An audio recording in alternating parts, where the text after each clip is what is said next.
ప్రియమైన వెలిగింపు శ్రోతలకి మన ప్రభువును రక్షకుడైన యేసయ్య దివ్యనామంలో శుభాలు తెలియజేసుకుంటా ఉన్నాను. ప్రార్థన చేసుకొని నేటి ధ్యానంలోకి మనం వెళ్దాం.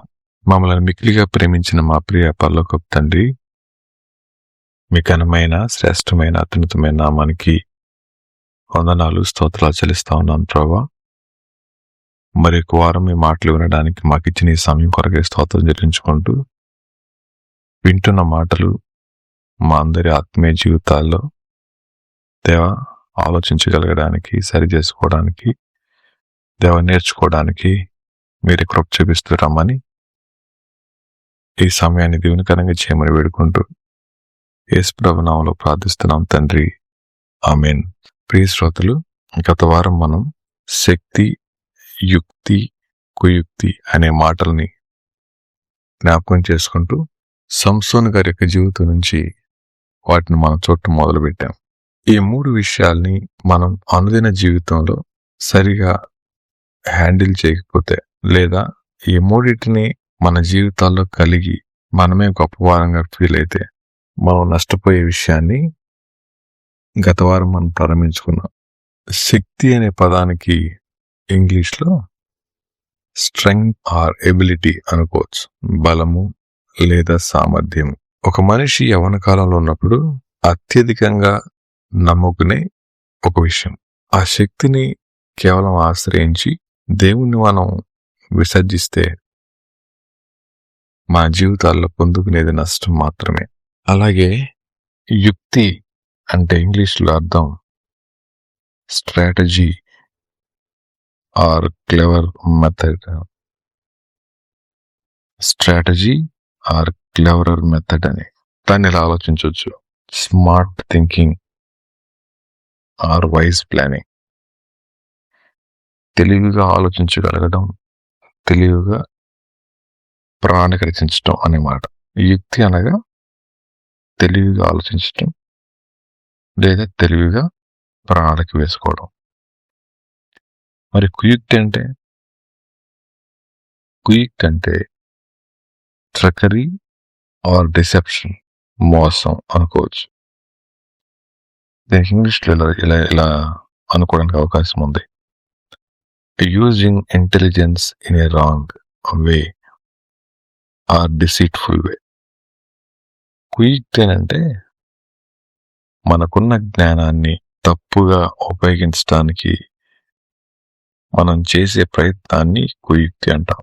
శ్రోతలు, ఈ మాటలు వింటా ఉన్న మనందరం ఈ మూడు దశల్ని చూసి ఉండొచ్చు. శక్తిని ఉపయోగించాం, కొంతకాలం విజయాన్ని పొందుకున్నాం, ఆ తదుపరి నష్టాన్ని కూడా చూసాం. యుక్తిని ఉపయోగించాం, కొన్నిసార్లు గనులుగా కనబడ్డాం, అనతి కాలంలోనే జారిపోయి ఉండొచ్చు. కుయుక్తిని ఆశ్రయించుంటాం, మనకున్న తెలివితేటల్ని వ్యర్థమైన వాటి కోసం వాడి నష్టాన్ని కొని తెచ్చుకుని ఉంటాం. సో ఈ మూడు పదాల యొక్క అర్థం మన జీవితాల్లో సరిగా అర్థం కాకపోతే మనం వెంబడించేది వాడిపోయే మహిమ గురించి మాత్రమే. మహిమ వాడిపోతుంది అనే విషయం మనకు అర్థమైనప్పుడు శక్తి ఎంతో కాలం ఉండదు ఏ మనిషికైనా, యుక్తి ఎంతో కాలం పనిచేయదు ఏ మనిషికైనా, అలాగే కుయుక్తి అన్నిసార్లు జయాన్ని తీసుకుని రాదు. ఇలాంటి పరిస్థితుల్లో వ్యక్తులమైన మనం నేర్చుకోవాల్సిన శ్రేష్టమైన పాఠాలు మనం ఆలోచిస్తూ వస్తున్నాం. గత వారం సంసోను యొక్క జీవితం నుంచి శక్తి అనే పదాన్ని ఆలోచించాం. సంసోను తనకున్న శక్తిని దేవుని దగ్గర నుంచి పొందుకున్నాడు. న్యాయాధిపతుల గ్రంథం 16వ అధ్యాయంలో అతను చేసిన పని మీరు జ్ఞాపకం చేసుకుంటే, అతనిని మాటు వేసి మట్టు పెడదాం అనుకున్న సమయంలో ఆయన చేసిన పని. న్యాయాధిపతుల గ్రంథం 16వ అధ్యాయం 2-3 వచనాలు చదువుతాం. సంసోను అక్కడికి వచ్చెనని గాజా వారికి తెలిసినప్పుడు వారు మాట పెట్టి రేపు తెల్లవారిన తరువాత అతని చంపుదమనుకొని పట్టణపు ద్వారముల వద్ద ఆ రాత్రి అంతా పొంచి ఉండరు. సంసోను మధ్యరాత్రి వరకు పండుకొని మధ్యరాత్రి లేచి పట్టణపు తలుపులను వాటి 2 ద్వారబంధములను పట్టుకొని వాటి అడ్డకర్రతోటి వాటిని ఓడబెరికి తన భుజముల మీద పెట్టుకుని హెబ్రోనునకు ఎదురుగానున్న కొండ కొనకు వాటిని తీసుకొని పోయాడు. But Samson lay till midnight, and at midnight he arose and took hold of the doors of the gate of the city and the 2 posts, and pulled them up, bar and all, and put them on his shoulders, and carried them to the top of the hill that is in front of Hebron. ఈ చదవబడిన వాక్య భాగంలో సంసోను యొక్క శక్తి తన సొంతగా వచ్చింది కాదు, కానీ ఆ శక్తి అనుగ్రహించిన వాడు దేవుడే అనే మాట. True strength comes from God. నిజమైన శక్తి దేవుని వద్ద నుంచి మనకు సంక్రమిస్తుంది అని. ఇలాంటి పరిస్థితుల్లో అనేక సార్లు మనకున్నటువంటి శక్తిని దేవుని మహిమార్థమే కాక మన స్వప్రయోజనం కోసం వాడినప్పుడు లోకంలో ఘనత గౌరవాలు దొరకొచ్చునేమో కానీ అవి ఎంతో కాలం నిలవలేవు. సమకాలీన ప్రపంచంలో ప్రతి వ్యక్తి భౌతిక సంబంధమైన శక్తి మీద ఆనుకొని వారు యుద్ధాల్లో జయించడం, బలహీనుల మీద ఆధిపత్యం చేయడం, ఇలాంటివి మనం చూస్తూ ఉంటాం. కానీ మనకున్న ఆ కొద్దిపాటి శక్తిని దేవుని మీద ఆనుకొని దేవుడు ఆశించిన విధంగా ఖర్చు పెట్టగలిగితే మన జీవితాలు ఎంతో క్షేమకరంగా ఉంటాయి. కాబట్టి శక్తి విషయంలో మనం ఎలా ప్రవర్తిస్తూ ఉన్నాం అన్న విషయాన్ని మనం ఒకసారి ఆలోచించుకుందాం. అదే సమయంలో ఈ వారం మనం రెండోదిగా యుక్తి అనే విషయాన్ని చూడబోతా ఉన్నాం. యుక్తి, smart thinking or wise planning. ఈ యుక్తి అనే దానికి తెలుగు పదానికి స్మార్ట్ థింకింగ్ అనుకున్నాం కదా. ఈ స్మార్ట్ థింకింగ్ అనే మాటలో తనకున్నటువంటి ఆ శక్తిని అలా ఉపయోగించుకుంటూ వెళ్తూ ఉన్నటువంటి శాంసన్ తన జీవితంలో యుక్తిని కూడా ప్రదర్శించాడు. సంసోన్ యొక్క జీవిత మొత్తాన్ని మనం గమనిస్తే కొన్నిసార్లు అలా యుక్తిగా ప్రవర్తించిన దాఖలాలు లేకపోలేదు. న్యాయాధిపతుల గ్రంథం 14వ అధ్యాయంలో అతను ఎటువంటి విధంగా తను వాడాడు చూడొచ్చు మనం. న్యాయాధిపతుల గ్రంథం 14వ అధ్యాయం 1వ వచనం మనం చదువుకుందాం, 10వ వచనం చదువుకుందాం. అంతటా అతని తండ్రి ఆ స్త్రీని చూడబోయినప్పుడు సంసోను విందు చేసెను. అచ్చటి పెండ్లి కుమారులు అట్లు చేయుట మర్యాద. వారు అతన్ని చూసినప్పుడు అతని వద్ద నుండుటకు 30 మంది స్నేహితులను తోడుకొని వచ్చారు. అప్పుడు సంసోను, మీకు ఇష్టమైన ఎడల నేను మీ ఎదుట ఒక విప్పుడు కథను వేశాను. మీరు ఈ విందు జరుగు 7 దినములలోగా దాని భావమును నాకు తెలిపిన ఎడల నేను 30 సన్నపు నారబట్టలను 30 దుస్తులను మీకు ఇచ్చేది. మీరు దానిని నాకు తెలుపలేకపోయిన ఎడల మీరు 30 సన్నపు నారబట్టలను 30 దుస్తులను నాకు ఇవ్వాలని వారితో చెప్పగా వారు మేము ఒప్పుకుందాము, నీకు ఇప్పుడు కథను వేయమని చెప్పాను. But if you cannot tell me what it is, then you shall give me 30 linen garments and 30 changes of clothes. And they said to him, put your riddle that we may hear it. పొడుపు కథ చెప్పి తను జయాన్ని పొందగలగడం.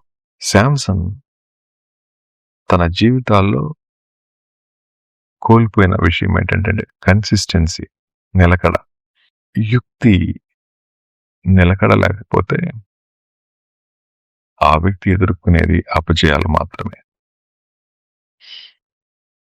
అనేక సార్లు మనం ప్రవర్తించే తీరు మన జీవితాల్లో కొన్నిసార్లు చాలా తెలివిగా వ్యవహరిస్తాం. అదే వ్యక్తిలో మనం అనేక సార్లు బుద్ధిహీనంగా కూడా వ్యవహరిస్తూ ఉంటాం. ఈ రెండవ పదంలో మనం చేసుకోవాల్సింది, మన జీవితాల్లో బలం ఉండి యుక్తి లేకపోతే, అంటే శక్తి ఉండి యుక్తి లేకపోతే అది మనల్ని సమస్యల వైపు తీసుకెళ్తుంది. మనకున్న శక్తి దైవికమైన ఆలోచన చేత నియంత్రించబడుతుండాలి. ప్రియ శ్రోతలు, ఈ మాటలు వింటా ఉన్న మనం ఒకసారి శ్రద్ధగా ఆలోచిద్దాం. అనేక సార్లు మనం ప్రవర్తించే తీరు శక్తి ఉంది, కానీ జ్ఞానయుక్తంగా ప్రవర్తించని కారణం చేత జయాల కంటే ఎక్కువగా అపజయాలు మనం చూస్తుంటాం. ఈ రెండో పాఠంగా వాడిపోయే మహిమ వెంట పరిగెత్తే వ్యక్తి నిలకడలేమిని కలిగి జీవిస్తూ ఉంటాడు. ఎవరికి నిలకడలేమి కనబడతా ఉంటుందో, అంటే కన్సిస్టెన్సీ ఉండదు, వాళ్ళు తెలివైన వారే. గతంలో తెలివైన విధంగా ప్రవర్తించిన వారే. కానీ కొన్ని సందర్భాల్లో వారు ఇలా అనుకుంటూ ఉంటారు, అలా చేయకుండా ఉండాల్సింది, పొరపాటు చేసేసాను అని అనుకుంటారు. ఇది నా జీవితంలో జరిగింది, అనేక సార్లు మీ జీవితాలు జరిగి ఉండొచ్చు. ఈ మాట కొంచెం గుర్తుపెట్టుకోండి. దేవుని యొక్క ఆలోచనను పక్కన పెట్టి మనం ఆలోచించడం మొదలు పెడితే మన జీవితాల్లో ఈ మాటలు తరచుగా వినవలసి వస్తుంది. అలా చేయకుండా ఉండాల్సింది అనే మాట మంచి జరిగినప్పుడు మాట్లాడేది కాదు, తప్పు జరిగినప్పుడు మాట్లాడేది. అది వస్తువులు కొనే దగ్గర కానీ, ప్రయాణాల దగ్గర కానీ, పరిచయాల దగ్గర కానీ, మాటల దగ్గర కానీ, చేతల దగ్గర కానీ, సంబంధాల దగ్గర కానీ,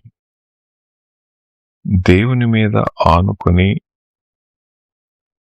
తెలివిగా ప్రవర్తించడం చేయకపోతే మనం మోసగించబడే ప్రమాదం లేకపోలేదు. ప్రియ శ్రోతలు, యుక్తి ఎప్పుడు కూడా దైవికమైన ఆలోచనను కలిగి ఉండాలి. అలా కలిగి లేకపోతే మనం నష్టపోతాం, అలాగే మోసపోతాం. అలా చేయకుండా ఉండాల్సింది అనే మాట మనం ఎందుకంటాం చెప్పండి? ఆవేశంలోనూ, నా మాట నెగ్గాలి అనుకునే విధంగానో, నాకన్నీ తెలుసు అనుకునే భ్రమలోనో, నేనేం చేసినా మంచి చేస్తా అనుకునే అతి నమ్మకంలోనో మనం చేసేస్తూ ఉంటాము ఈ పనులను. అలా చేసి నష్టం తలుపు పెట్టిన తర్వాత ఎంతో కృంగుదలకి వెళ్ళిపోతూ ఉంటాం.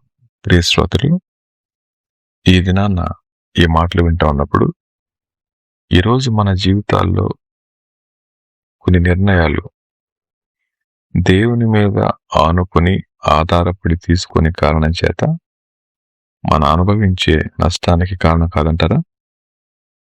కాబట్టి శక్తి ఉంది, యుక్తి కూడా ఉంది, కానీ నిలకడలేని దేవుని మీద ఆనుకొని యుక్తి మనల్ని నెట్టు నిలువున ముంచేస్తుంది. ఎన్నడూ మనం తెలివిగలవాళ్ళం కదా అనుకొని, బలవంతులం కదా అనుకొని, దేవుని మీద ఆనుకోకుండా మనం తీసుకునే నిర్ణయాలు మన జీవితాన్ని నష్టాలు మనం తీసుకువెళ్తాయి. అలాంటి నష్టం గుండా మనం వెళ్ళకూడదు అని అంటే మన మీద మనం కాక మన ప్రభువు మీద మనం ఆనుకొని ఆయన ఇచ్చే నడిపింపు ప్రకారం మనం ముందుకు వెళ్తా ఉన్నప్పుడు మన జీవితాల్లో మేలు పొందుకోగలుగుతాం. అటువంటి కృప దేవుడు మనకు దయచేయనుగాక. తిరిగి మరొక వారం మళ్ళా మనం కలుసుకున్న పర్యంతం దేవుడు మనందరికీ తోడుగుండునుగాక. ఆమేన్.